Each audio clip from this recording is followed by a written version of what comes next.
காசு பணம் இல்லாதவன் ஏழை மகன்தான். அவன் காட்டோரமா ரோட்டோரமா படுத்து தூங்குறான். சொத்து சொகம் உள்ளவனோ செல்வ மகன்தான். அவன் பஞ்சு மெத்த போட்டிருந்தும் முழிச்சு ஏங்குறான்.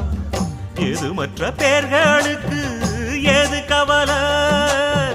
4 காசு வச்சிருந்தா 100 கவலை. இங்கு ஆசை வச்ச நெஞ்சுக்கெல்லாம் அமைதி இல்லையே. என்ன வேலை அது என்ன வேலை? மன நிம்மதிதான் இங்கு